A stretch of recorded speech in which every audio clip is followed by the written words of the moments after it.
ما در دو جهان غیری خدا یار نداریم،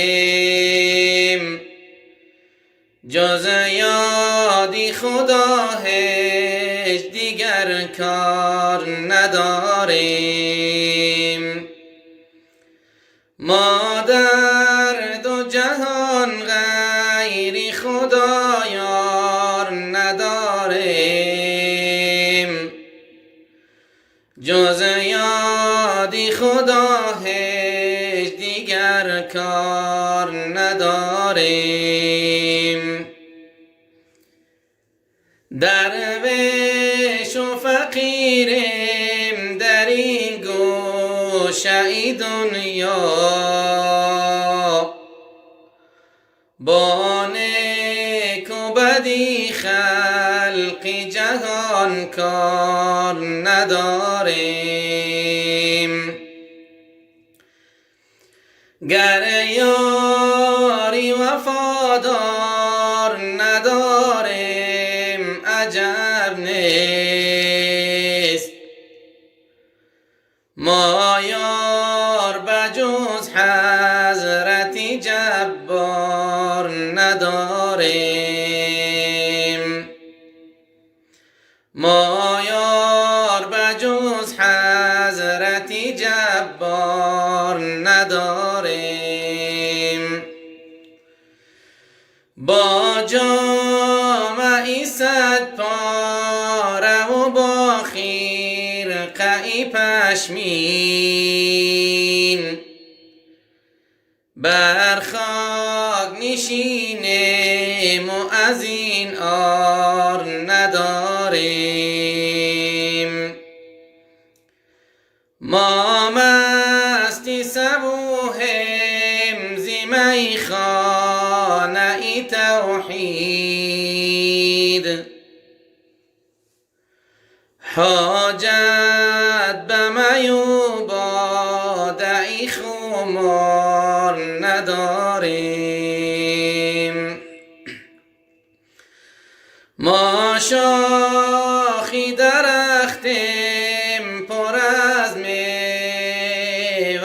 توحید، هر ره گذر سنگ زند باک نداریم. ماتم زدگانیم در این گوشه دنیا، چون زاغی سیاه میل به مردار نداریم.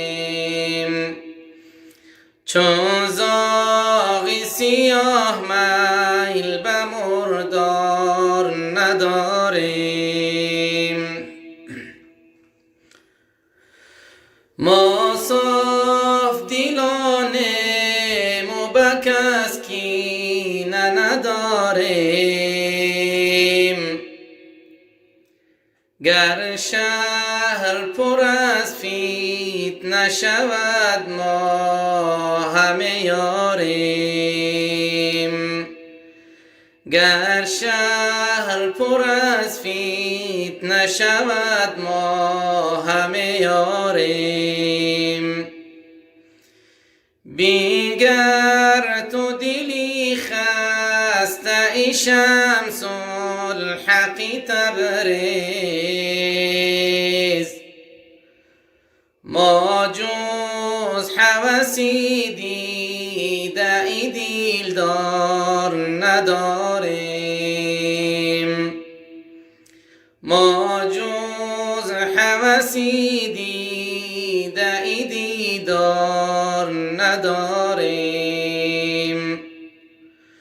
ما در دو جهان غیری خدا یار نداریم، جز یادی خدا هیچ دیگر کار نداریم.